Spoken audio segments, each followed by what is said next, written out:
only about a month when I was cast in my first national commercial, which Michael Bay was the director, and it was a it was a really big production. I mean, I had my trailer and the whole thing, and that's how I got my Screen Actors Guild into the guild.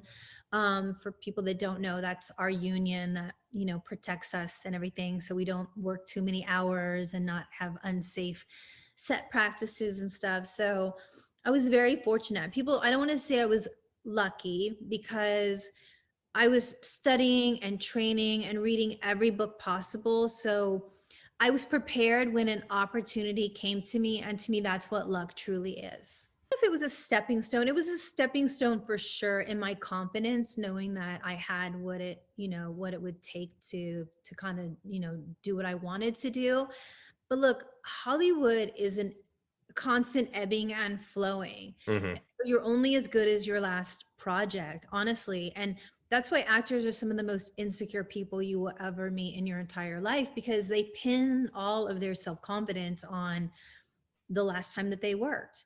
And so I'd do 3 movies in a row and guest star, and then I'd have an arc, and then it would be like crickets, nothing. So you have to be really smart with your money. You have to be really like mentally, again, you have to really understand who you are as a person and not start to feel like you're a piece of crap if for some reason you're not booking things, because there's weird odds. Like you have to go on 33 and a half auditions. I don't know where the half comes from. Show up late or something, I don't know. 33 and a half auditions to book one job. Or you have to want it. Like your why has to be beyond the money, beyond any fame. Your why has to be so strong or it'll break you. Because look, you have to, there were sometimes I had 5 auditions in a day. And back then, I mean, I'm 51 now, but I looked pretty young for my age because I'm, like 5'4", so I'm fairly petite. And so it would be like makeup, no makeup, sort of makeup, hair, like I'm changing in my car. Like I created this little tent thing in the back of my car so I could change under a sheet because I was back to back to back auditions, and everyone usually it's like I would have to look totally different from one. Like I'd be going from Saved by the Bell to like CSI and then back to Seventh Heaven. It's like, yeah. After that, I remember I did get a manager. We didn't have like an official contract that was binding, but she booked me on Deal No Deal. So I shot the original pilot for Deal No Deal. And when that was over, she's like, "Hey, kid, like I don't have anything else coming down the pipeline for you. So, I don't know what you're going to do." So I kind of went back home and was just kind of taking my acting classes and trying to still go through my breakdowns. And I'll tell you, so when I was at Deep South Wrestling, I took my training very, very seriously. I was training off the road, and anytime that I could on the road, I would get in the ring with Fit Finley or whoever at the time wanted to spare me and teach me something about wrestling. It was something that I really wanted to do because in that business there were a lot of wrestlers that had lots of doubts about the non-wrestlers, and I had a lot to prove. And that did not sit well with me. So I definitely wanted to learn how to wrestle for some of the right reasons and for some ego purposes as well. Um, but yeah, so that's kind of how that all started. As far as now understanding how incredibly hard wrestling is on my body, if the opportunity to go back would present itself, I would do some wrestling, but wrestling in the ring is not my focus. In all honesty, I don't think that I would be able to compete with the skill set that I have right now with the female talent that we have. So I would respectfully stay in my lane. Just one. I would say the last match that I had in WWE when I wrestled Candice Michelle, that was a big deal. That was the first time that I remember feeling a shift in my career, Hmm. that this match was going to take me to the next level. So I would say that would be the match, not necessarily because of the wrestling, but because of where I was.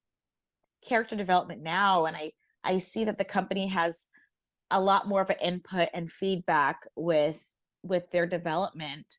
And I remember at the time when I was coming up, I'm looking at all these girls that are more established and they have their characters and they have their costumes. And I'm just like, oh, like I don't really know what I'm supposed to do here. And I remember being around the ring, and Paul Heyman was there, and everyone's trying to get his ear about something. And I just go over to him, and I'm like 21 years old, stupid. And I'm like, hey, Paul, like, I'm trying to work on an entrance. Like, what should I do? And he just kind of like looks at me and he goes, well, when you enter a room, do people look at you? And I was like, yeah. And he's like, well, what else do you need to do? And I was like, huh, that makes sense. So I kind of ran with that. And that's how my entrance, my strut came to be. And the strut was kind of like a little bit of a nod towards my pageant past. So yeah. Yes, it did. I mean, they said, it's a, like a blind dating experience. I don't remember exactly like if, I know that they said, there could be an engagement and a wedding and all the things. I know they said that, but I think when they were proposing the idea to me, I was like, I'm too picky. I'm never going to match with anyone. So like, I just like disregarded that. Right. Like, so I didn't even think about it. But when they proposed the idea to me, I was like, this is really awesome. And a couple of reasons. I mean, one, out of ego, I was like, oh, my girlfriends all think that I just go after these like model looking guys. And I want to prove to them that I can like make a real connection and by emotional and personality. So that was ego driven. But also like I was in I had left a corporate position probably 6 to 8 months prior to them giving me a call. And so I was like, I can go do a show for 7 weeks. Like I don't have to take PTO or anything. And I'm in a place of like self-love and personal development. And I was like, gosh, I feel like I'm like healed and I feel like I'm in a good place, like to actually meet someone. Like I really would love to have a companion. I mean, and I still do. I still would like to have a companion.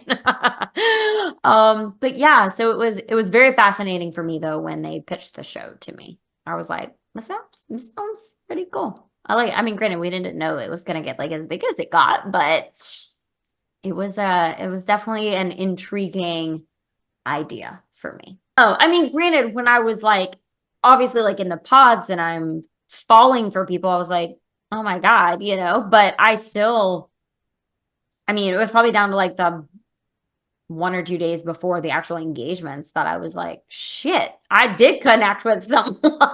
Like, oh, what does this mean? What does this mean? I'm getting engaged soon? Like, this is crazy.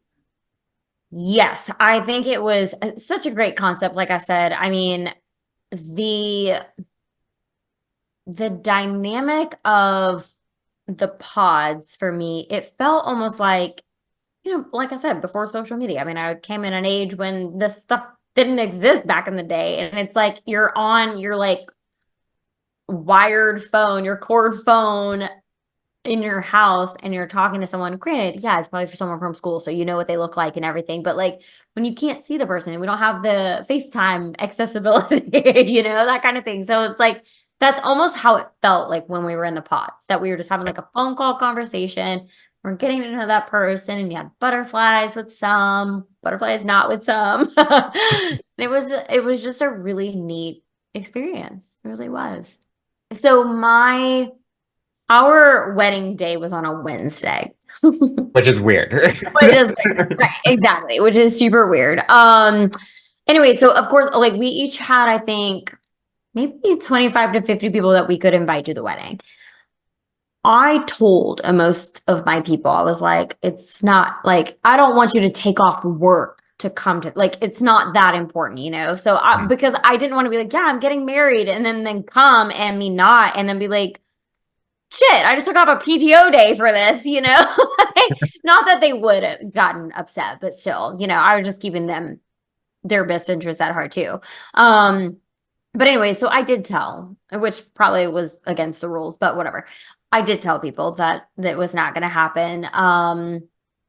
And then afterwards, I pretty much kept it pretty quiet, I mean, granted, the people who came to my wedding, were all my close friends, so that would have been who I would have told anyways. But regardless, I mean, I knew a girl, another friend of mine, the show comes out and she was like, I literally just saw you like 3 weeks ago. How did you not tell me about this?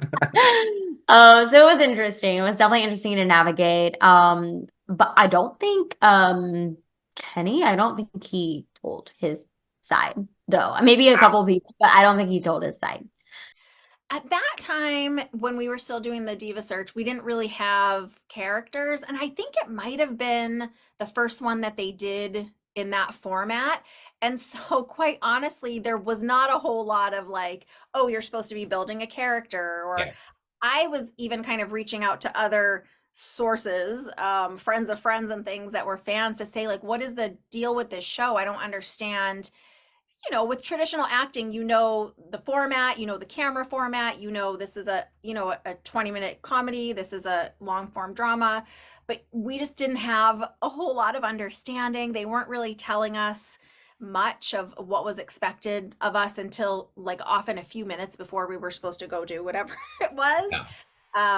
So I think it was really confusing. I was convinced I was leaving every week. I was just like, I don't know why I'm still here, but this is really fun.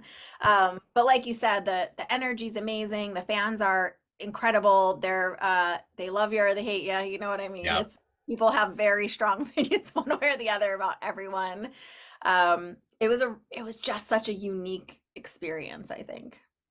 So because they sought Amy and I out, from my understanding, I don't have like a direct quote on this, so this is just my understanding. They were wanting to bring in some females that had acting background to help sustain the storyline in a different way. So that was my understanding of the goal of us being there. So that made sense to me. And in our contract, we were able to have where we only appeared for televised shows, so just the once a week, which wasn't a big deal.